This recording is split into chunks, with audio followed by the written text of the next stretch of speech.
إله إلا الله محمد رسول الله لا إله إلا الله محمد رسول الله لا إله إلا الله محمد رسول الله. علیکم ورحمۃ اللہ وبرکاتہ.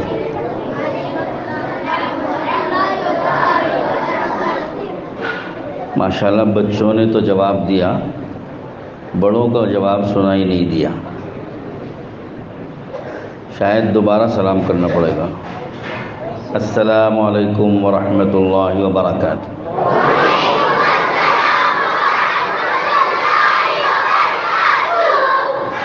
یہ ہے تعلیم کا اثر. جب تعلیم اور تربیت ہوتی ہے تو یہ ظاہر ہوتی ہے.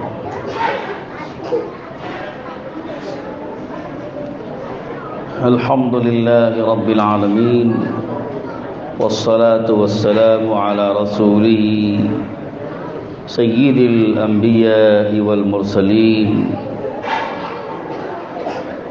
محمد وآلہ واصحابہ اجمعین. اما بعد فاعوذ باللہ من الشیطان الرجیم. بسم اللہ الرحمن الرحیم.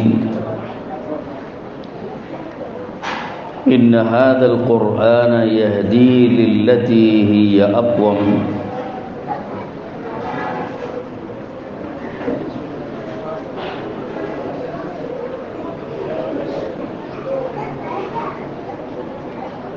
وقال تعالى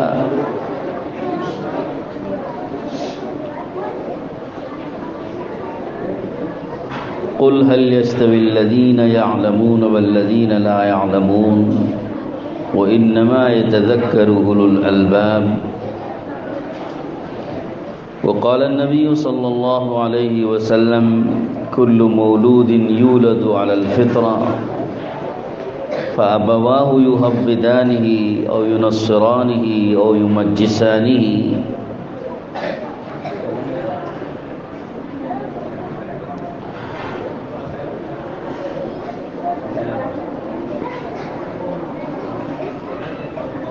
وقال عليه الصلاة والسلام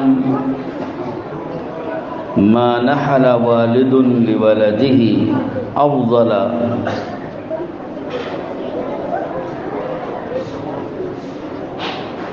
نحلة من حسن أدب أو كما قال رسول الله صلى الله عليه وسلم.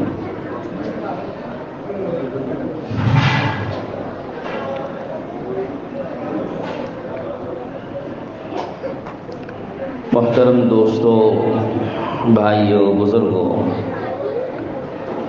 اور پردہ نشین خواتین، مائیں اور بہنیں اور معزز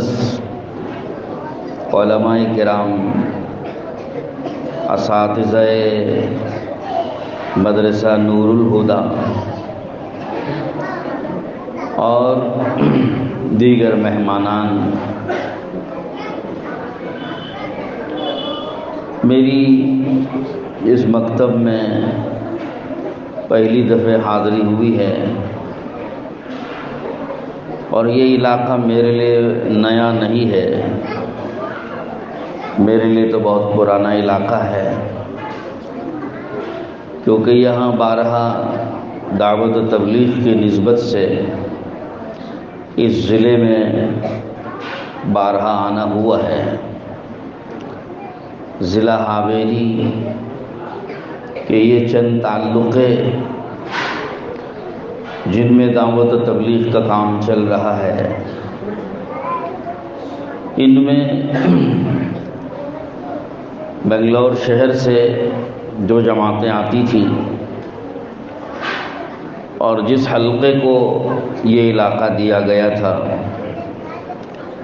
اس حلقے سے متعلق ہونے کی وجہ سے کئی برس تک یہاں آنا جانا ہوتا رہا ہے. اور اس کے کئی سال پہلے، ممکن ہے کوئی 15-18 سال پہلے، جماعتیں بھی لے کر یہاں آنا ہوا اور اس موقع کے حالات بھی اور اس موقع کی دینداری بھی دیکھنے کا موقع ملا ہے، اور کئی سال کے بعد آج بھی یہاں آنا ہوا اور یہاں کی تبدیلی بھی دیکھنے کو ملی۔ اور پھر تھوڑی دیر یہاں اسٹیج پر موجود رہنے کے وقت میں بچوں کے چند پروگرام دیکھنے کو ملے جو دلچسپ تھے۔ اس سے دل پر بہت اچھا اثر پیدا ہوا، اور اتنا ظاہر ہوا مجموعی طور پر کہ بچوں کے اندر بڑی قابلیت اور بڑی صلاحیت ہے۔ بچے بڑے ذہین ہیں، سمجھدار ہیں، دلچسپی لینے والے ہیں، باذوق ہیں، باشوق ہیں۔ ان طلباء کا ذوق و شوق، دلچسپی اور ساتھ ساتھ ان کے اندر دین کو اور علم کو لینے کی، قبول کرنے کی قابلیت اور صلاحیت نظر آ رہی ہے۔ تو ایک تو یہ تاثر ہے میرا ان بچوں کے پروگرام کو دیکھنے سے اور خود بچوں پر نظر کرنے سے، جو بیٹھے ہوئے ہیں ان بچوں پر نظر کرنے سے یہ سمجھ میں آیا کہ بچوں کے اندر علم کے حاصل کرنے کی، قبول کرنے کی صلاحیت اور قابلیت ہے، اور ان کے اندر ذوق بھی ہے، شوق بھی ہے، ولولہ بھی ہے، جذبہ بھی ہے، باذوق بچے ہیں۔ بہت سے مکتبوں میں جانا ہوتا ہے، بچوں کو ہم دیکھتے ہیں تو نظر یہ آتا ہے کہ اساتذہ تو اپنا پورا ذوق، شوق، صلاحیت سب کچھ لگا رہے ہیں، لیکن بچوں کے اندر ذوق شوق نہیں ہے، اور بچوں میں دلچسپی خاص نظر نہیں آئی، اور بچوں کے اندر قبول کرنے کا مادہ اور مزاج وہ کم نظر آتا ہے۔ بعض مکتبوں کی بات عرض کر رہا ہوں، لیکن یہاں دیکھنے کو ملا کہ ماشاءاللہ بچے بھی پورے ذوق و شوق سے ہر چیز میں حصہ لے رہے ہیں، اور اپنی دلچسپی علم سے ظاہر کر رہے ہیں، اور پھر ساتھ ساتھ اپنی سمجھداری کا بھی ثبوت پیش کر رہے ہیں، اور زندہ دلی ظاہر کر رہے ہیں بچے، زندہ دل ہونے کا ثبوت، زندہ دل ہیں، باذوق ہیں، اگر ان کو کوئی چیز دی جائے تو لیں گے، یہ بچوں سے ظاہر ہوا۔ دوسری طرف یہاں جو اساتذہ کرام اس مکتب کے بیٹھے ہوئے ہیں، موجود ہیں، ان اساتذہ کرام کی حسن تعلیم، حسن کارکردگی اور حسن محنت اور حسن ذوق کا بھی پتہ چلا ہے۔ اندازہ ہوا کہ ان اساتذہ نے اچھی محنت کی ہے، اچھے طریقے سے بچوں کو پڑھایا ہے، اچھے طریقے سے بچوں کو تعلیم دی ہے، بہت اچھے طریقے سے بچوں کو تربیت دی ہے، اور ان کے اوپر اپنی صلاحیتوں کو پورے ذوق سے، شوق سے اور اخلاص اور للہیت سے ان اساتذہ نے اپنی صلاحیتوں کو بچوں پہ لگایا ہے اور خرچ کیا ہے، یہ بھی ظاہر ہوا۔ تو ماشاءاللہ چند بچوں نے بڑے دلچسپ انداز سے اپنا پروگرام پیش کیا، ہر پروگرام لائق تحسین اور لائق مبارکباد، قابل صد تحسین تھا۔ ہمارے اسٹیج پر بیٹھے ہوئے علماء، انہوں نے تو بچوں کی حوصلہ افزائی کے لیے پروگرام پیش کرنے والے بچوں کو نقد کوئی 10 روپے 20 روپے کا انعام دے رہے تھے تاکہ ان بچوں کی حوصلہ افزائی ہو۔ میں تو یہ منظر موجودین میں، سامعین میں دیکھنا چاہتا تھا کہ ہمارے سامعین کتنا ان بچوں کی حوصلہ افزائی کر رہے ہیں، لیکن افسوس ہوتا ہے شاید ہم کو علم نہ ہونے کی وجہ سے بد ذوقی ظاہر ہم کرتے ہیں. علم ہوتا تو شاید ذوق بھی ظاہر کرتے. ہمارا ذوق اس میں جاگنا چاہیے، ذوق زندہ رہنا چاہیے. اگر بچوں نے کوئی اچھا پروگرام پیش کیا اور کوئی اچھا مظاہرہ کیا تو سامعین کو چاہیے کہ داد تحسین دیں، بچوں کو شاباشی دیں، بچوں کی حوصلہ افزائی کریں، ان کی ہمت بڑھائیں، خوشی کا اظہار کریں. کم سے کم زبان سے ماشاءاللہ تو بولیے. جب بچے اچھا پروگرام پیش کر رہے ہوں تو مجمع سے ماشاءاللہ کی آواز آنا چاہیے. اسکولوں میں ہم جاتے ہیں، ایسا پروگرام اگر اسکولوں میں پیش کیا جاتا ہے کوئی اچھا پروگرام، تو جو سامعین ہوتے ہیں، جو حاضرین ہوتے ہیں مجلس کے اور اسکولوں کے، وہ تالیاں بجا کے حوصلہ بڑھاتے ہیں. ہم تالیاں تو نہیں بجا سکتے، مسجد میں بیٹھے ہیں، دینی پروگرام ہے، مکتب کا پروگرام ہے اور دینی تعلیم کا پروگرام ہے. ہم تالیاں تو نہیں پیٹ سکتے، اور تالیاں پیٹنا کوئی اسلام کی تعلیم نہیں ہے. لیکن کم سے کم اس کا کوئی بدل تو ہم تلاش کرتے، معلوم کرتے کہ بھائی اگر ایسے موقع پر اس پروگرام کی اچھائی کو ظاہر کرنا ہے اور اس میں ان بچوں کے پروگرام کے اچھا ہونے کو اگر ہمیں بتانا ہے اور ان بچوں کے اس پروگرام پر اپنی خوشی کا اظہار کرنا ہے، ان کا حوصلہ اگر بڑھانا ہے اور ان کی ہمت بڑھانی ہے، ان بچوں کو بھی کچھ شاباشی دینی ہے، کن الفاظ سے دینا چاہیے ہمیں معلوم تو کرنا چاہیے. تو معلوم تو کریں. لہذا ہمارے نزدیک شاباشی دینے کا اور بچوں کو حوصلہ بڑھانے کا اور ان کے پروگرام پر اپنی خوشی کے اظہار کا طریقہ یہ ہوتا ہے کہ آپ مجمع میں سے کچھ افراد کھڑے ہوں، ان بچوں کو انعام پیش کریں نقد. ارے 10 روپے کوئی بڑی چیز نہیں ہوتی ہے بچوں کے لیے، لیکن مجمع میں ایک کسی بچے کے پروگرام پر خوش ہو کر معمولی سا تحفہ دینا بھی اس کے حوصلے کو بہت بلند کر دیتا ہے. تو ہمیں مجمع میں چاہیے کہ یہ اثر دکھائی دیتا کہ بھائی مجمع میں لوگ آگے بڑھتے، بچوں کو انعام پیش کرتے، یا کم سے کم جلسے کے اختتام پر اچھا پروگرام پیش کرنے والوں کو انعامات سے آپ اپنے ہاتھوں سے انعام دیتے. یہاں تو سجا ہوا رکھا ہے انعام کا ٹیبل، آپ دیکھ رہے ہیں، یہ تو پہلے سے بنا ہوا ہے اور یہ نمبرات لینے والوں کے لیے ہے، امتحان میں کامیاب ہونے والے بچوں کے لیے، سال بھر محنت کر کے اچھی پڑھائی حاصل کرنے والے بچوں کے لیے پہلے سے تیار شدہ انعامات. لیکن ایک اسٹیج پر کھڑے ہو کر کے مجمع کے سامنے ایک بچے پروگرام پیش کرتے ہیں تو یہ برجستہ پروگرام ہے. اس پر ہماری طرف سے حوصلہ افزائی ہونے سے بچوں کی ہمت بڑھتی ہے اور حوصلہ بڑھتا ہے. آئندہ اچھے سے اچھے طریقے پر وہ تیاری کر کے پروگرام پیش کرنے کے لیے آمادہ ہوتے ہیں اور بلکہ سال بھر محنت کرنے کے لیے، تعلیم کرنے کے لیے آمادہ ہو جاتے ہیں. تو ایک طریقہ تو یہ بھی ہے، اور دوسرا طریقہ یہ بھی ہے کہ کم سے کم اپنی زبان سے کہہ دیں ہم ماشاء اللہ، سبحان اللہ، ماشاء اللہ، سبحان اللہ.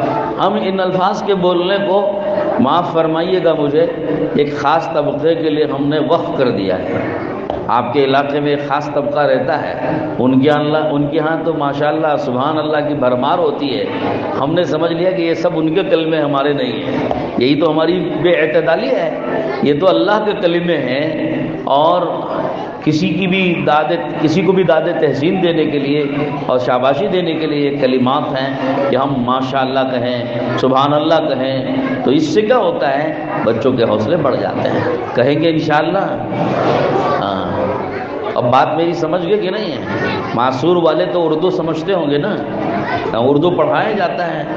میری اردو اگرچہ کہ ذرا کتابی اردو ہے اور یہاں جو بولی جاتی ہے وہ اردو ذری الگ ہے. تو کتابی اردو میں بیان کرنے سے ایسا تو نہیں ہو رہا کہ بھئی بات پوری کی پوری اوپر سے جا رہی ہو. بات سمجھ رہے نا الحمدللہ؟ تو بولے کہ انشاءاللہ ماشاءاللہ. دوستو، بھائیوں، بزرگوں، میں نے قرآن کی آیتیں اور 1-2 حدیثیں پڑھی تھی، اس کی روشنی میں بات عرض کرتا ہوں.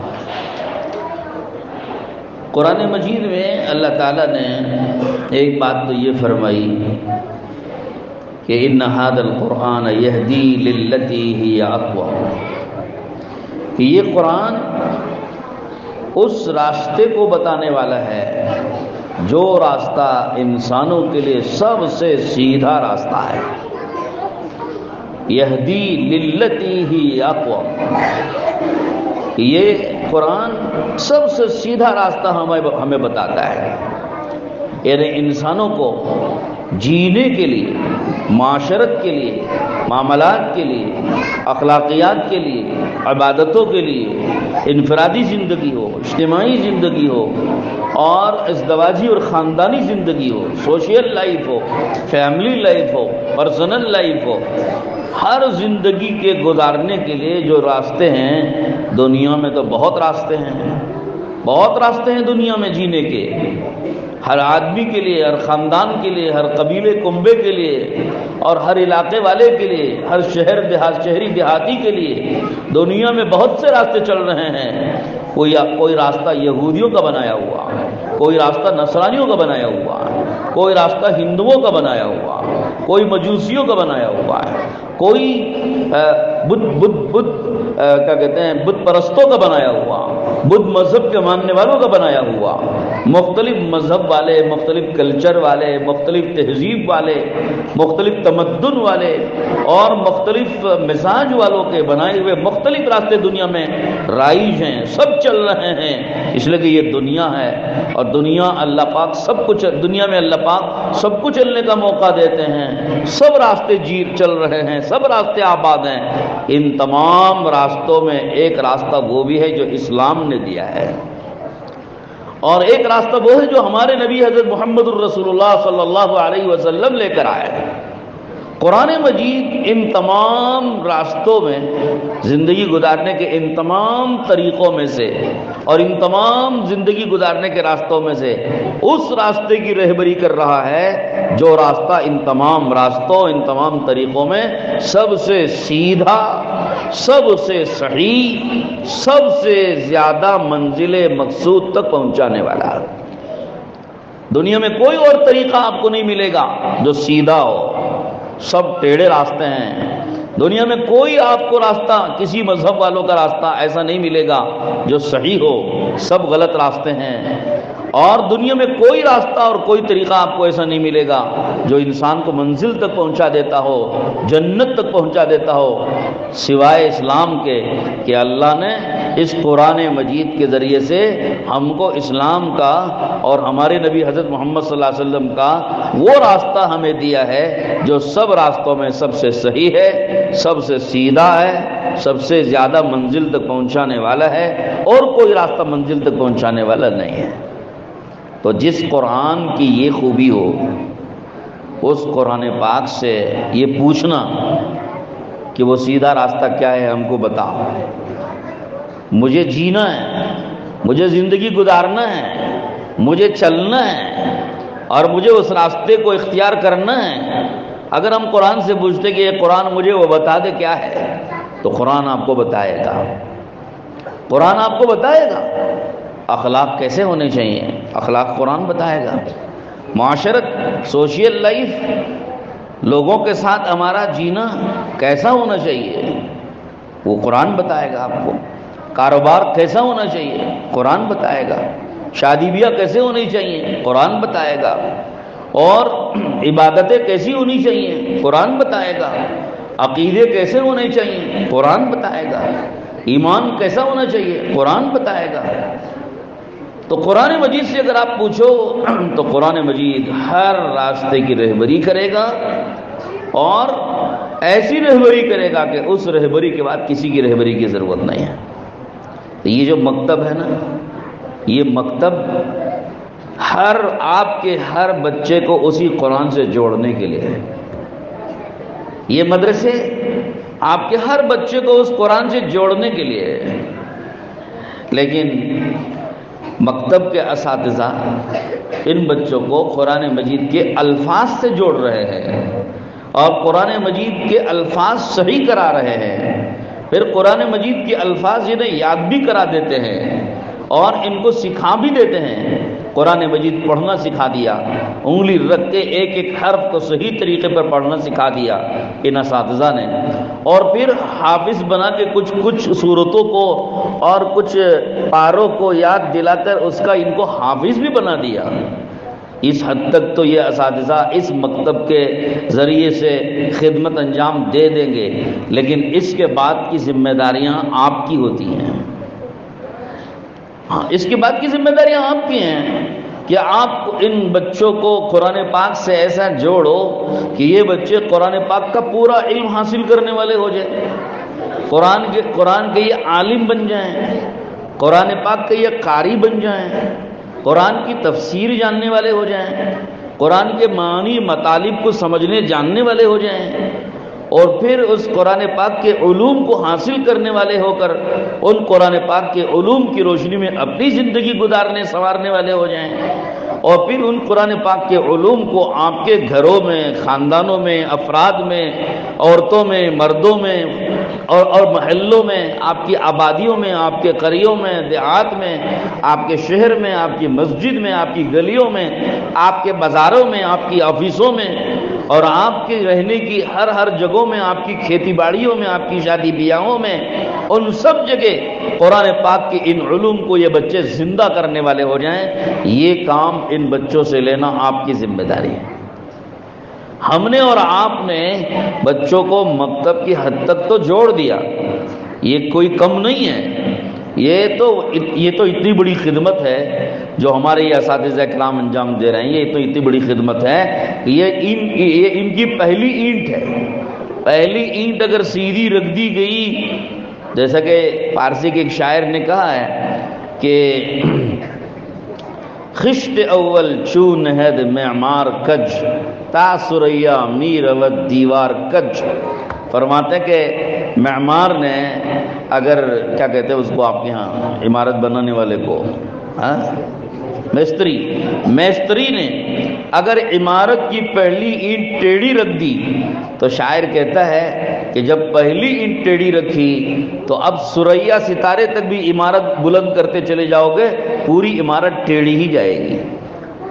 خشت اول چونہد معمار کج تا سریا می رود دیوار کج، کہ اگر معمار نے، میستری نے عمارت کی پہلی دیوار کو اگر ٹیڑھی رکھا تو اوپر ستارے کی بلندی تک بھی عمارت لے کے چلے جاؤ، چاند پر چڑھ جاؤ، سورج سے آسمانوں سے قلابے ملانے لگ جاؤ، فضاؤں میں اڑنے لگ جاؤ اور فضاؤں کو کیا کہتے ہیں مسخر کر لو، دنیا اپنے ہاتھ میں اور مٹھی میں لے لو، لیکن جب خشت اول ٹیڑھی رکھی گئی ہے، بنیاد غلط ہو چکی ہے، غلط عقیدے پر، غلط فکر پر، غلط خیالات پر اور غلط زندگی پر بنیاد رکھی گئی ہے، تو یہ جتنی بلندیاں پائی ہیں ساری بلندیاں ٹیڑھی گزری، ساری بلندیاں ٹیڑھی ہوں گی۔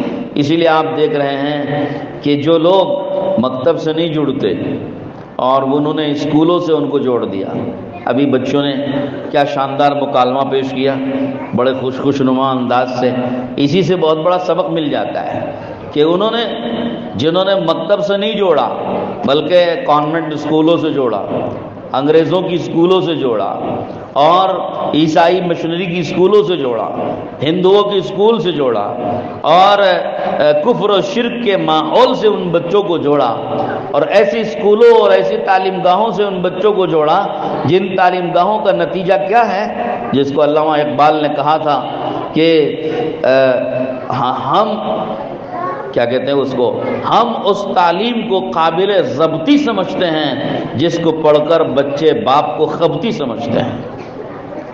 ہم اس تعلیم کو قابل ضبطی، وہ تعلیم ضبط کے کرنے کے قابل ہے، یعنی اس کو کیا کہتے ہیں، اس کو کوئی اہمیت نہیں دینا چاہیے، اس کو روک دینا چاہیے، ضبط کر دینا چاہیے اور اس کو قید خانے میں ڈال دینا چاہیے، سرد خانے میں ڈال دینا چاہیے، اس کو کوئی عظمت و اہمیت نہیں دینا چاہیے اس تعلیم کو، جس تعلیم کو پڑھنے کا نتیجہ یہ ہے کہ جب بچہ اس تعلیم کو حاصل کر کے بڑا ہو کر جب ایک حیثیت والا ہوتا ہے تو اپنے باپ کو کہتا ہے کہ ان کی عقل ماری گئی ہے، میں جو سمجھ رہا ہوں وہ صحیح ہے، ہمارے باپ کو کچھ سمجھ میں نہیں آتا ہے۔ یہ خلاصہ ہے اس شعر کا، ہم اس تعلیم کو قابل ضبطی سمجھتے ہیں جس کو پڑھ کر بچے باپ کو خبطی سمجھتے ہیں۔ خبط کہتے ہیں عقل ماری گئی عقل، دیوانے پاگل کو کہتے ہیں۔ مجھے ایک واقعہ یاد آ گیا، لگے ہاتھ وہ واقعہ بھی سنا دوں تاکہ بات سمجھ آئے کہ جب آپ دینی تعلیم سے بچوں کو نہیں جوڑو گے، مکتب سے نہیں جوڑو گے، دنیاوی تعلیم سے، عصری تعلیم سے، انگریزی تعلیم سے اور کفر و شرک کے ماحول میں پڑھائی جانے والی تعلیم سے بچوں کو جوڑو گے تو اس کا نتیجہ کیا نکلتا وہ بتانا چاہتا ہوں۔ ایک باپ نے اپنے بچے کو خوب پڑھایا، بڑی تعلیم دی، بہت ایجوکیٹڈ بنایا۔ باپ تو باپ ہوتا ہے، بچے کی ہر ترقی پر اسے خوشی ہوتی ہے۔ تھوڑا سا بھی بچہ پڑھ کر کے آگے بڑھتا ہے، باپ کو بڑی خوشی ہوتی ہے، خوشی سے اس کی آنکھوں سے آنسو بھی نکل جاتے ہیں کہ میرا بچہ کتنا آگے بڑھ رہا ہے، کتنا آگے بڑھ رہا ہے۔ باپ یہ نہیں دیکھتا کہ مجھ سے آگے بڑھ گیا، یہ نہیں دیکھتا۔ اور عام طور پر دنیا میں رواج ہے کہ کوئی آدمی کسی سے آگے بڑھ جاتا ہے تو حسد کرتا ہے، لیکن باپ اپنے بچے کے آگے بڑھنے پر حسد نہیں کرتا، خوش ہوتا ہے۔ یہ وہ رشتہ ہے باپ کا اور بیٹے کا رشتہ، یہاں حسد نہیں ہوتا بلکہ خوشی ہوتی ہے۔ ایسے ہی ایک اور رشتہ ہوتا ہے استاد اور شاگرد کا، یہاں بھی حسد نہیں ہوتا بلکہ خوشی ہوتی ہے۔ اگر استاد کی محنت سے شاگرد استاد سے بھی آگے بڑھ گیا، استاد حسد نہیں کرتا بلکہ خوش ہوتا ہے، میری محنت کا پھل اتنا شاندار ظاہر ہوا اور میں نے جو بیج ڈالا اس کا اتنا تناور درخت بن گیا، اور میں نے جس بچے کو پڑھایا آج یہ بچہ اتنا ترقی کر کے مجھ سے آگے بڑھ گیا۔ استاد خوش ہوتا ہے، دل سے دعائیں دیتا ہے، اور دل تنہائیوں میں بیٹھ کے خوشی سے روتا ہے کہ میری محنت کارگر ثابت ہو گئی، کارآمد ثابت ہو گئی۔ کل قیامت میں اللہ اگر مجھ سے پوچھے کہ کیا لایا تو میں اس بچے کو دکھا دوں گا کہ اللہ میں یہ بچہ لایا۔ تو استاد کا یہ مزاج ہوتا ہے کہ جب بچہ آگے بڑھ جاتا ہے حسد نہیں کرتا بلکہ خوش ہوتا ہے۔ یہی مزاج باپ کا ہوتا ہے کہ اگر بچہ باپ کی محنتوں سے آگے بڑھ جائے تو باپ حسد نہیں کرتا ہے بلکہ خوش ہوتا ہے، دل سے دعائیں دیتا ہے، تنہائیوں میں بیٹھ کے خوشی کے آنسو بہاتا ہے کہ میری محنت، میرے پیسے، میری قربانی رنگ لائی کہ آج میرا بچہ مجھ سے آگے بڑھ گیا۔ تو یہ تو مزاج ہوتا ہے باپ کا۔ تو لہذا ایک باپ نے اپنے بچے کو پڑھایا اور بچہ ترقی کرتے کرتے کرتے خوب آگے بڑھا۔ جب بڑا بن گیا، بڑے بن جاتے ہیں نا بچے، جب بڑا بنا خوب ڈگریاں حاصل کر کے اور اس کو کہیں جاب لگ گئی، جاب آج بڑی اہمیت ہوتی ہے نا جاب کی، گورنمنٹ جاب مل گیا تو ایسا لگتا ہے جیسے کوئی جنت کا سرٹیفکیٹ ہی مل گیا، ایسا سمجھتے ہیں گورنمنٹ جاب کو، جنت ہی کی سرٹیفکیٹ مل گئی۔ تو ایک باپ کا بچہ آگے بڑھتا بڑھتا بڑھتا ایک جاب اسے لگ گئی، اور ایسی جاب لگی کہ اس کے ماتحت بہت سارے لوگ، تو چنانچہ اس نے آفس کھولی۔ آفس میں جب وہ بیٹھتا تھا تو دوسرے لوگ ملنے کے لیے آتے تھے، ملاقات کے لیے آتے تھے اور سلام کرتے، سلیوٹ مارتے، ادب سے بیٹھ جاتے اور ان سے ڈسکس کر کے، گفتگو کر کے، میٹنگ کر کے چلے جاتے تھے۔ تو ملنے جلنے والے آتے رہتے ہیں۔ تو ایک باپ کو اس پر خوشی ہوتی تھی۔ ایک مرتبہ باپ ان کی آفس میں وہ بھی داخل ہو گئے دیکھنے کے لیے میرے بچے سے کیسا لوگ ملنے کے لیے آ رہے ہیں، کیا شان ہے میرے بیٹے کی، کیا حیثیت ہے میرے بیٹے کی، کیا مقام ہے میرے بیٹے کا، یہ دیکھنے کے لیے ایک کونے میں بوڑھا باپ بھی بیٹھ گیا۔ جب لوگ ملنے کے لیے آتے رہے اور مل کے جاتے رہے تو ان ملنے والوں نے پوچھ لیا، خوب غور سے سنو واقعہ، ان ملنے والوں میں سے کسی نے پوچھ لیا یہ بڑے میاں کون بیٹھے ہیں کونے میں؟ تو بیٹے نے کیا جواب دیا؟ یہی مجھے آپ کو سنانا ہے کہ جس تعلیم کو ہم اور آپ بڑی اہمیت دے رہے ہیں اور اس تعلیم کے لیے بچوں کو بچپن سے لگا دیتے نا، اس تعلیم کا نشہ کتنا خراب ہوتا ہے، اس تعلیم کا اثر کتنا برا ہوتا ہے اور اس تعلیم کا نتیجہ کتنا غلط نکلتا ہے، وہ مجھے آپ کو بتانا ہے اصل میں۔ تو وہ باپ، اس ملنے والوں نے جب یہ پوچھا کہ یہ بڑے میاں کون بیٹھے ہیں، تو بچہ جس کو اس تعلیم کا نشہ سوار تھا اور اپنی حیثیت اور اپنے مرتبے اور مقام کا غرور تھا، اس بچے نے کہا یہ ہمارے ملنے والوں میں سے ہیں، یہ ہمارے ملاقاتیوں میں سے ہیں، ہمارے ملنے والوں میں سے ہیں۔ سمجھا آپ نے نشہ کہاں تک چڑھا ہوا ہے؟ کہ اس نشے میں غرور میں مست ہو کر باپ کو کہہ رہا ہے یہ آپ لوگوں کے جیسے آپ لوگ ملنے کے لیے آتے ہو نا ویسے یہ بھی ملنے کے لیے بڑے میاں بیٹھے ہوئے ہیں. اس نے باپ کی عزت گرائی دوستوں کے بیچ میں, اپنے ملنے والوں کے بیچ میں اپنے باپ کی عزت گرائی. باپ بھی باپ ہوتا ہے, اسی باپ نے تو اس کو پالا پوسا ہے نا, تو باپ بھی باپ ہوتا ہے نا. تو اس نے شاندار جواب دیا برجستہ, فوراً اس نے کہا غیرت آئی اس کو. اس باپ نے کہا یہ غلط کہتے ہیں, میں ان سے ملنے والوں میں نہیں ان کی ماں سے ملنے والوں میں ہوں. بات سمجھ آئی؟ میں ان سے ملنے والوں میں نہیں ان کی ماں سے ملنے والوں میں ہوں. بات سمجھ آئی؟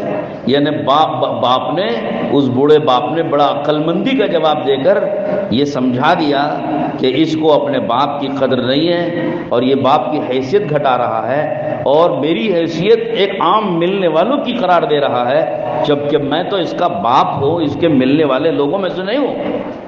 تو کتنی بے عزتی ہو گئی لوگوں میں. تو بہرحال دوستو اس واقعے سے مجھے آپ کو یہ سمجھانا ہے یہ نتیجہ ہے دنیاوی اور عصری تعلیم کا جو بغیر تربیت کے اور بغیر دینی تعلیم کے اور بغیر دینی تربیت کے دی گئی, اس کا نتیجہ ہے. وہی بات میں نے عرض کی جو شاعر نے کہی تھی, خشت اول چون ہے دیوار کج تا سریا میروت دیوار کج, کہ جب پہلی اینٹ معمار اور میستری ٹیڑھی رکھے گا تو سریا تک بھی چاہے وہ دیوار اس کی دیوار بلند ہو جائے, عمارت بلند ہو جائے, وہ ٹیڑھی ہی جائے گی. یہی ہے وہ ٹیڑھا پن کہ جب پہلی اینٹ, یہ خود اس باپ کی تربیت نہ دینے کا نتیجہ ہے. اس بچے کو باپ نے دینی تعلیم نہیں دی, دنیاوی تعلیم دی. یہ ہے وہ ٹیڑھی اینٹ جو رکھی گئی. اور جب اس ٹیڑھی اینٹ کی بنیاد پر اس نے بہت اونچی تعلیم حاصل کر کے جو آگے بڑھا وہ ٹیڑھا ہی رہا, یہ ٹیڑھا پن آیا اس کے اندر. لیکن اس کے مقابلے میں جب خشت اول پہلی اینٹ جب سیدھی رکھی جاتی ہے تو حدیث میں آتا ہے, ایک مقولہ ہے عربی کا, العلم فی الصغر کالنقش فی الحجر, بچپن میں جو علم سکھاؤ گے یہ پتھر کے لکیر کی طرح, پتھر میں کندہ کر دینے اور پتھر میں کھود دینے کی طرح ہوتا ہے کہ ان بچوں کو مکتب سے جوڑ کر مکتب میں ان کے عقیدے صحیح کرا دیے گئے, ان کے اندر سنتیں ان کے اندر جو ہے ان کو سکھا دی گئیں اور ان کے اندر عبادتوں کا طریقہ صحیح سے ان کو سکھا دیا گیا اور معاشرتی حقوق ان کو بتا دیے گئے. ماں باپ کے حقوق کیا ہیں, ماں باپ کے آداب کیا ہیں, وہ ان کو سکھا دیے گئے. ان کی تربیت صحیح ہو گئی, ان کے اخلاق سدھار دیے گئے. تو یہ پتھر کی لکیر کی طرح سے ان کے دل و دماغ پر یہ چیزیں رچ بس جاتی ہیں. جب یہ بچے اس دینی تعلیم و تربیت سے پروان چڑھ کر بڑے ہوتے ہیں اور اوپر آتے ہیں تو یہ اپنے ماں باپ کے ساتھ بے ادبی نہیں کرتے اور اپنے بڑوں کے ساتھ گستاخیاں نہیں کرتے اور یہ اپنی حیثیت کو اتنا نہیں بڑھاتے کہ باپ سے بھی اپنے آپ کو آگے بڑھانے والے ہو جائیں اور باپ سے بھی اپنی افضلیت کو ظاہر کرنے لگ جائیں. ایسا نہیں کرتے, بلکہ باپ کا بھی اور ماں کا بھی, رشتہ داروں کا بھی, بڑوں کا بھی, علماء کا بھی, سب کا ادب و احترام ملحوظ رکھتے ہوئے چلے گی. اور ان بچوں کو تمیز ہوگی سچ کسے کہتے ہیں, جھوٹ کسے کہتے ہیں.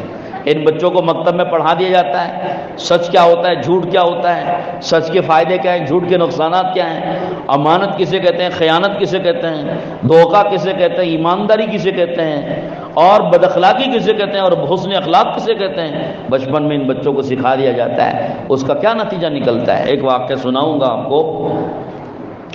حضرت امام شاہ ولی اللہ محدث دہلوی رحمۃ اللہ علیہ ہمارے بزرگوں میں اور اکابر میں بڑی اونچی شخصیت گزرے ہیں. ان کے ذریعے سے ہی ہمارے ملک میں ہندوستان میں حدیث کا علم آیا اور سارے ہمارے بزرگوں اور اکابر کا سلسلہ جو ہے امام شاہ ولی اللہ کے ذریعے سے حضور اکرم صلی اللہ علیہ وسلم تک پہنچتا ہے. تو امام شاہ ولی اللہ محدث دہلوی رحمۃ اللہ علیہ یہ انگریز سے بھی پہلے کے, انگریز کے ہندوستان آنے سے پہلے کے بزرگ ہیں. تو ان کے 4 بیٹے تھے. جب ان کے انتقال کا وقت آیا تو ان کے سب سے چھوٹے بیٹے 4 سال کی عمر کے تھے اور ان کے سب سے بڑے بیٹے عالم فاضل تھے شاہ عبدالعزیز محدث دہلوی رحمۃ اللہ علیہ، جنہوں نے قرآن مجید کا فارسی سے اردو میں سب سے پہلے ترجمہ کرنے والے ہیں۔ تو حضرت امام شاہ ولی اللہ رحمۃ اللہ علیہ جب انتقال کے قریب ان کا وقت آیا تو انہوں نے اپنے بڑے بیٹے کو بلایا، شاہ عبدالعزیز صاحب کو، اور اپنے چھوٹے بیٹے جو 4 سال کے تھے ان کو ان کے حوالے کیا اور فرمایا کہ ان کی تربیت کا خیال رکھنا، میں تو دنیا سے جا رہا ہوں، اس چھوٹے بھائی کی تربیت کا خیال رکھنا۔ تو حوالے کر دیا اور چلے گئے۔ اور یہ 4 سال کی عمر کا بچے کی جس کی تعلیم تربیت حوالے کر کے جا رہے ہیں، اس کا مطلب یہ نہیں کہ اب تک ان کی کوئی تعلیم تربیت نہیں ہوئی، بلکہ تعلیم و تربیت دے کر ان کی تعلیم و تربیت آگے بڑھانے کا کام اپنے بڑے بیٹے کے حوالے کر کے وہ دنیا سے رخصت ہو گئے۔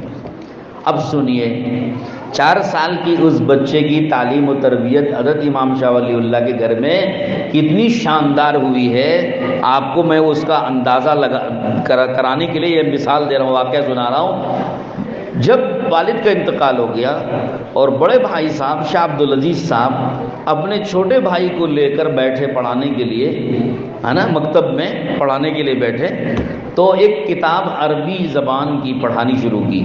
عربی زبان کی گرامر، صرف نحو کی کتاب ہوتی ہے، اس کو پڑھانا شروع کیا۔ اور کتاب میں ایک مثال ایگزامپل آئی کہ ضرب زید عمرا، ایک ایگزامپل ہوتا ہے، نحو صرف کی کتاب ہوتی، گرامر کی عربی کی، اس میں ضرب زید عمرا ایک مثال ہوتی ہے، علماء جانتے ہیں اس کو، مدرسوں میں پڑھنے والے۔ اس کا معنی ہوتا ہے زید نے عمر کو مارا۔ تو اس میں یہ بتانا ہوتا ہے مثال سے کہ ضرب فعل ہے، زید اس کا فاعل ہے، عمرن اس کا مفعول ہے۔ یہ مشق کرانے کے لیے یہ مثال عام طور پہ کتابوں میں دی جاتی ہے۔ تو بڑے بھائی صاحب نے چھوٹے بھائی سے کہا کہ ہاں جی پڑھو اس کو، ضرب زید عمرن، مارا زید نے عمر کو، پڑھو۔ بچے نے کہا آپ کہہ رہے ہیں زید نے عمر کو مارا؟ تو بچہ پوچھتا ہے 4 سال کا، زید نے عمر کو کیوں مارا؟ 4 سال کا بچہ پوچھتا ہے بڑے بھائی صاحب سے، بھائی صاحب، بھائی جان، آپ یہ بتائیے کہ زید نے عمر کو کیوں مارا؟ تو بڑے بھائی صاحب کہہ رہے ہیں بھائی بیٹا پڑھو اس کو، آپ پڑھو ضرب زید عمرن، یہ سوال مت کرو کہ زید نے عمر کو کیوں مارا، بس آپ پڑھیے۔ تو کہنے کہ میں تو نہیں پڑھتا، آپ مجھے پہلے وجہ بتائیے زید نے عمر کو کیوں مارا۔ اگر بلا وجہ مارا ہے تو اس نے ظلم کیا ہے، اور پھر ہم کو مظلوم کا ساتھ دینا چاہیے، ظالم کا ساتھ نہیں دینا چاہیے۔ آپ مجھے بتائیے پہلے کیوں مارا۔ تو بڑے بھائی صاحب کہنے لگے کہ بھائی کیا کہوں، یہ تو ایک صرف مثال ہے، کوئی حقیقت نہیں ہے، صرف مثال ہے، اور نہ زید ہے نہ عمر ہے نہ مارا ہے، زید نے عمر کو مارا نہیں ہے، بلکہ صرف ایک مثال دی جا رہی ہے۔ آپ مشق کرو، عربی سیکھو، اور اس میں اور بھی فعل فاعل مفعول سمجھانا ہے، اس لیے یہ مثال فرضی مثال ہے، حقیقت نہیں ہے، آپ اس کو پڑھیے، سوال مت کیجیے کیوں مارا۔ تو بچے نے کتاب بند کر دی، دور جا کے بیٹھ گیا۔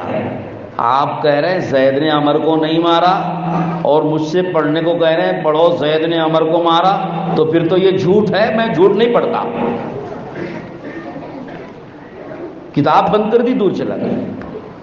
آپ سوچ رہے ہیں، حیرت کر رہے ہوں گے کہ ایک چھوٹا بچہ یہ تماشا جو دکھا رہا ہے، تماشا نہیں ہے، تعلیم کا اثر ہے، تربیت کا اثر ہے۔ کہ آپ سوچو 4 سال کی عمر کے بچے کو سچ اور جھوٹ کا امتیاز ہو گیا، اور ظلم اور مظلومیت اور ظالم کا فرق اسے معلوم ہو گیا، اور اتنی تربیت اس بچے کو ہے کہ مجھے سچ سیکھنا ہے، جھوٹ نہیں سیکھنا۔ حالانکہ یہ سچ اور جھوٹ والی بات نہیں، یہ تو فرضی مثال ہوتی ہے، مشق کرانے کے لیے ہوتی ہے، اس میں کوئی جھوٹ والی بات نہیں ہوتی ہے، لیکن تربیت اتنی زبردست ہوئی ہے ان بچوں کی کہ وہ اس 4 سال کی عمر کے بچے کو سچ اور جھوٹ میں فرق ہو گیا ہے، اور اس کا ایک مزاج بن گیا کہ مجھے جھوٹ کا ساتھ نہیں دینا ہے، سچ کا ساتھ دینا ہے، ظالم کا ساتھ نہیں دینا ہے، مظلوم کا ساتھ دینا ہے۔ طبیعت میں 4 سال کی عمر کے یہ مزاج پیدا ہو جانا، یہ ان کے گھر کی تربیت کا نتیجہ ہے۔ میں نے اسی لیے حدیث پڑھی تھی آپ کے سامنے کہ ہر بچہ، اللہ کے نبی علیہ الصلوۃ والسلام فرماتے ہیں ہر بچہ جب دنیا میں پیدا ہوتا ہے فطرت اسلام لے کر پیدا ہوتا ہے، اس کی فطرت میں، اس کی طبیعت میں، اس کے مزاج میں اسلام ہوتا ہے، اسلامی مزاج لے کر آتا ہے، اسلامی کیا کہتے ہیں فطرت لے کر آتا ہے، اور اسلام کو قبول کرنے کا مادہ لے کر آتا ہے، اسلام پر چلنے کا فطری جذبہ لے کر آتا ہے، اسلامی طبیعت کے ساتھ وہ پیدا ہوتا ہے۔ لیکن پھر کیا ہوتا ہے، اس کی طبیعت تو اسلامی، مزاج اسلامی، فطرت اسلامی، تو یقینی طور پر اگر اس بچے کو اکیلا چھوڑ دیا جائے، کسی ماں باپ کے ساتھ میں نہ رکھا جائے، وہ بچہ بڑھتے بڑھتے مسلمان ہی رہے گا، فطری طور پر اس کے اندر اسلامی صفت ہے۔ لیکن ہوتا کیا ہے، اللہ کے نبی علیہ السلام فرماتے ہیں اس بچے کو جو ماحول ملتا ہے گھر کا، ماں باپ کا، بھائی بہنوں کا، اور اپنے گھرانے کا جو اسے ماحول ملتا ہے، وہ ماحول اس بچے کو بگاڑتا ہے، کیا بناتا ہے؟ فَأَبَوَاهُ يُهَوِّدَانِهِ أَوْ يُنَصِّرَانِهِ أَوْ يُمَجِّسَانِهِ، اللہ کے نبی نے فرمایا اس کا ماحول یعنی اس کے ماں باپ اس بچے کو یا تو یہودی بنا دیتے ہیں، یا نصرانی بنا دیتے ہیں، یا مجوسی بنا دیتے ہیں، تو لہذا اس کی فطرت اسلام ضائع ہو گئی، اس کا مزاج اسلامی برباد ہو گیا، اس کی طبیعت اسلامیہ وہ کسی اور جگہ موڑ دی گئی۔ اب وہ بچہ جب بڑا ہوتا ہے یہودیوں کے گھر میں تو یہودی بن کر بڑا ہوتا ہے، نصرانیوں کے گھر میں تو نصرانی بن کر بڑا ہوتا ہے، مجوسیوں کے گھر میں تو مجوسی بن کر کے بڑا ہوتا ہے۔ اب بتاؤ مسلمانوں کے گھر میں رہنے والا کیا بن کر کے بڑا ہوتا ہے؟ ہمارے گھر میں تو اسلام ہے ہی نہیں، ہم مسلمان تو ضرور ہیں، ہمارے گھر میں اسلام نہیں ہے، ہم مسلمان ضرور ہیں، ہمارے گھر میں آداب، اخلاق اور تہذیب، تمدن، کلچر، ہمارا لباس، ہمارے شادی بیاہ، ہمارا رہن سہن، ہمارے بول چال، ہمارا لین دین، ہماری معاشرتی زندگی، سوشل لائف، پرسنل لائف نہ، اور ہماری راتیں، ہمارے دن، ہمارے چہرے مہرے، ہمارا حلیہ، ہمارے گھروں کا رہن سہن اسلامی نہیں ہے۔ معاف کرنا اگر آپ کو تکلیف ہو رہی ہو، اور حقیقت میں سنا رہا ہوں، چاہے آپ کو برا لگے یا بھلا، یہ حقیقت ہے۔ اب بتاؤ مسلمان گھر میں پیدا ہونے والا بچہ جب ہماری کوئی چیز میں اسلام نہیں دیکھے گا، جب وہ بڑا ہوگا کیسے اسلام پر وہ چلے گا، کس دین پر وہ چلے گا، کس تہذیب پر وہ چلے گا، کن اخلاق کے ساتھ پرورش پائے گا، کیا مزاج لے کے وہ آگے بڑھے گا، ہم اللہ کو کیا منہ دکھائیں گے؟ یہ ہے جو حدیث پاک ہمیں کہہ رہی ہے۔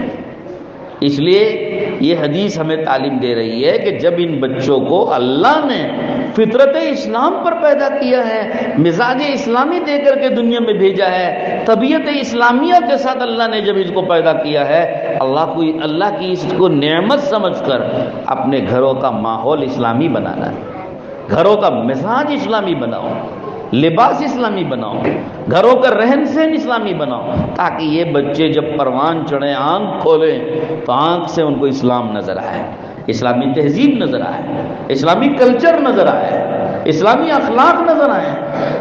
افسوس ہوتا ہے مکتب میں تو کم سے کم ایک اس کا بدل ہے، متبادل ہے، ہمارے گھروں میں تو اسلام نہیں ہے، لیکن مکتب میں جو آتے ہیں مکتب میں ان کو اسلام سکھا دیا جاتا ہے، ان کو دین سکھا دیا جاتا ہے، اخلاق سکھا دیے جاتے ہیں، معاشرت سکھا دیے جاتے ہیں، سنتیں اور آداب سکھا دی جاتی ہیں، لیکن پھر وہی بات، یہ سب سیکھ کر کے یہاں سے اپنے گھروں کو جاتے ہیں تو گھر بالکل اس کے برخلاف۔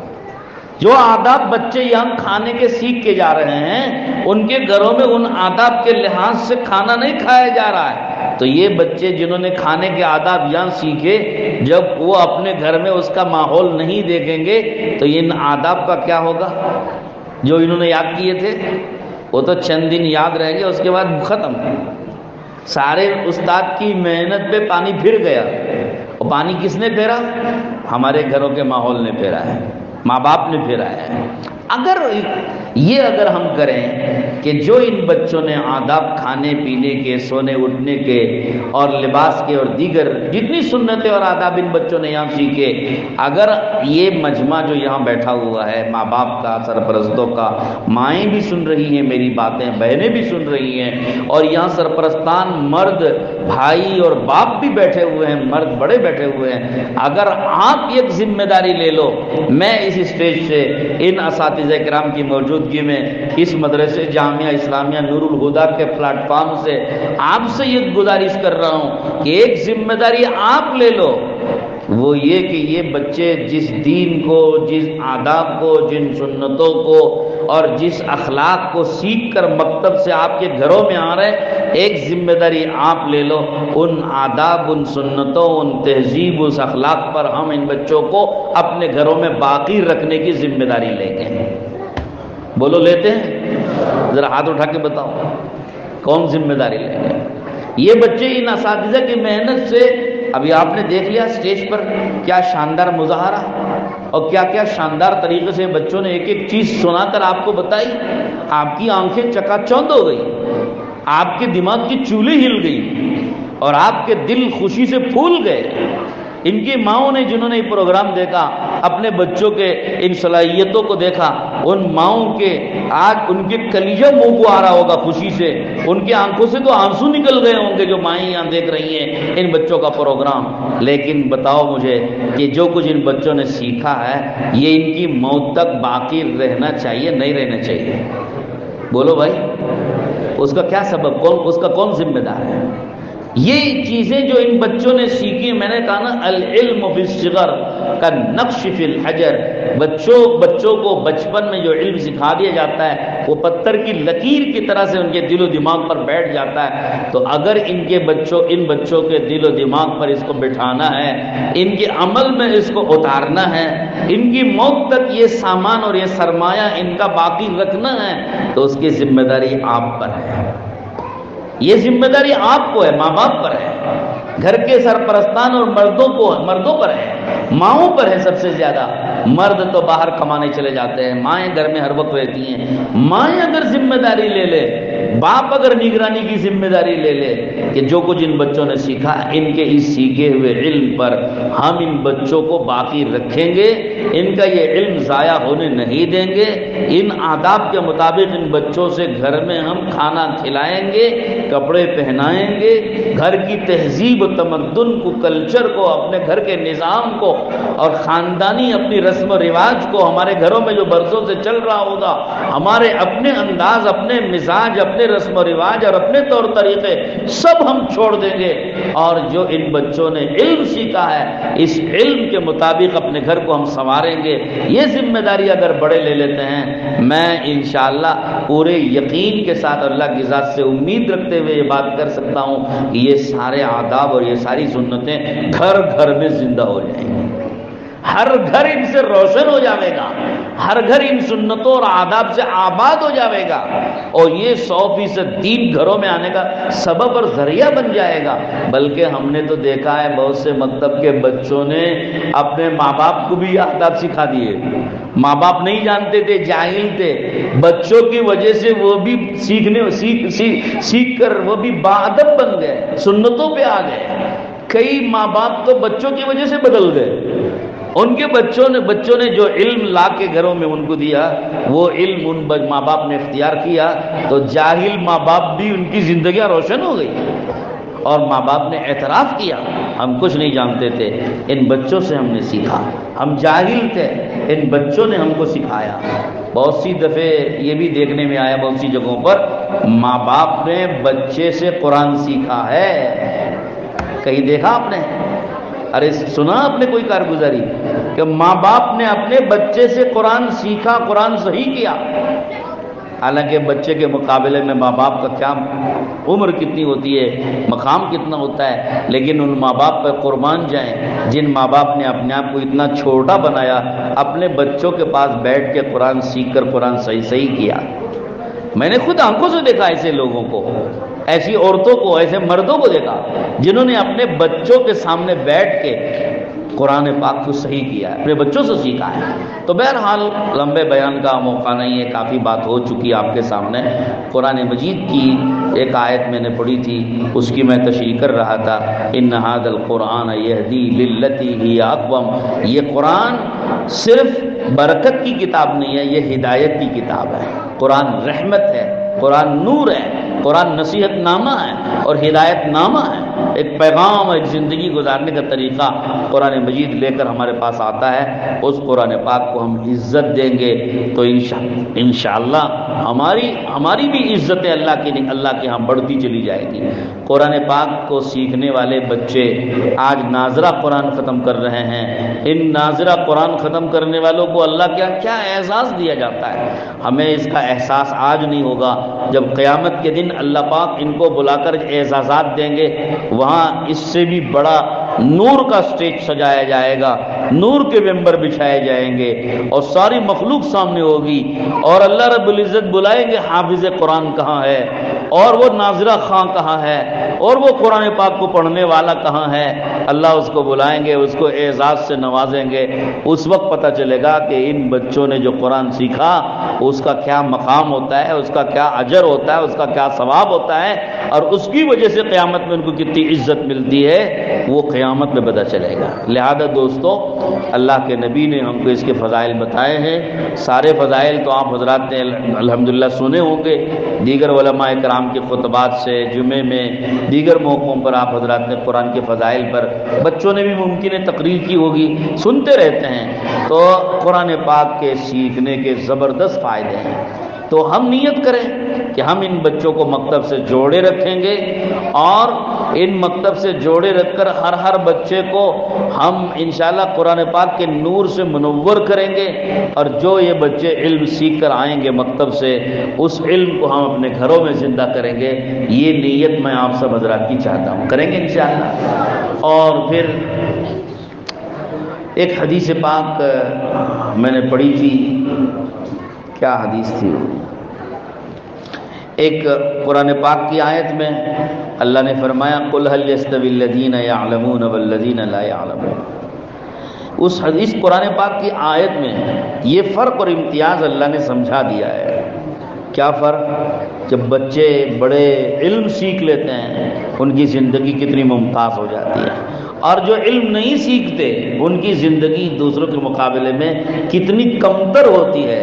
یہ اللہ رب العزت نے قرآن مجید کی آیت سے ہمیں سمجھایا ہے۔ اس لیے علم کے ذریعے سے، قرآن پاک کے ذریعے سے اپنی زندگیوں کو ممتاز بنانا اور امتیازی شان اپنی دنیا میں بھی اور آخرت میں بھی قائم کرنا ہمارے لیے جو ہے بڑی عزت و افتخار کا ذریعہ، کامیابی کا ذریعہ، اپنی زندگیوں کو ممتاز بنانے کا سبب اور ذریعہ ہے۔ اس سے ہماری زندگیاں ممتاز ہو جاتی ہیں۔ اللہ تعالیٰ ہم سب کو ان پہ عمل کرنے کی توفیق نصیب فرمائے۔ بڑے قابل مبارکباد ہیں یہ علماء اور اساتذہ جنہوں نے ان بچوں کو بڑے شاندار طریقے سے ان کو سکھایا اور سمجھایا اور ان کو پڑھایا، اور ایک چیز میں انہوں نے اپنے دل و جان سے محنت کر کے اپنی صلاحیتیں ان بچوں کے اوپر لگائیں۔ بڑے قابل مبارکباد ہیں، میں مبارکبادی پیش کرتا ہوں۔ یہ مکتب کا کامیاب جلسہ ہے، صرف جلسہ ہی نہیں بلکہ مکتب کی سال بھر کی محنت بڑی کامیاب ہے۔ سال بھر میں اگر ڈھنگ سے محنت ہوتی ہے تبھی یہ نتیجہ نکلتا ہے، صرف جلسے میں محنت کرنے سے اتنا اچھا نتیجہ نہیں آتا۔ کہیں آپ سمجھ رہے ہوں گے کہ جلسے کے لیے بڑی اچھی تیاری ہو گئی، صرف جلسے کی تیاری کر دینے سے اتنا اچھا نتیجہ نہیں آتا۔ میں نے بچے کا قرآن سنا، جس بچے نے سب سے پہلے قرآن پاک کی تلاوت کی، میں نے اس بچے کا قرآن سنا، اور پوری تجوید کے ساتھ، تجوید کے قواعد کی رعایت کرتے ہوئے بچے نے قرآن پڑھا۔ مکتب کے بچوں کا ایسا قرآن جو ہے بہت کم دیکھنے کو ملتا ہے۔ یہ خبر دے رہا ہے اور اس سے پتہ چل رہا ہے سال بھر محنت اچھی ہوئی ہے، سال بھر پڑھائی اچھی ہوئی ہے، تبھی اتنا اچھا نتیجہ سامنے آیا ہے۔ یہ مت سمجھو کہ صرف جلسے کے لیے اتنی اچھی تیاری ہوئی، کہ نہیں، سال بھر تیاری اچھی ہوئی ہے، پڑھائی اچھی ہوئی ہے۔ میں ان تمام اساتذہ کرام، بلکہ میرا دل چاہ رہا تھا کہ میں ان اساتذہ کرام کو بلا کے پہلے ان کو انعام دیا جائے، تو میں پہلے ان کو انعام دینا چاہ رہا تھا۔ ذرا بتا تو دیں مجھے اساتذہ کون کون ہیں اس مکتب کے؟ ہاتھ اٹھا کے بتائیے، آپ ہیں اور کون ہیں؟ مولانا ہے 2 اور 3 ہیں، اور کون ہیں؟ 3 اساتذہ ہیں، ماشاءاللہ یہ قابل مبارکباد ہیں، ان کو تو میری طرف سے انعام ہے، میں ان کو اپنی طرف سے انشاءاللہ چھوٹا چھوٹا انعام سب سے پہلے دینا چاہتا ہوں، لیکن بچوں کا دل چھوٹا ہو جائے گا اس لیے پہلے بچوں کو دے دیا جائے انشاءاللہ۔ اللہ تعالیٰ توفیق نصیب فرمائے۔ میری یہ چند گزارشات ہیں، اللہ تعالیٰ ان گزارشات پر عمل کرنے کی سب کو توفیق نصیب فرمائے۔ آپ حضرات نیت کرتے ہیں کہ ان بچوں سے جو علم منتقل ہو رہا ہے ہم اپنے گھروں میں اس کو زندہ کریں گے، نیت کرتے سب حضرات؟ وآخر دعوانا ان الحمد للہ۔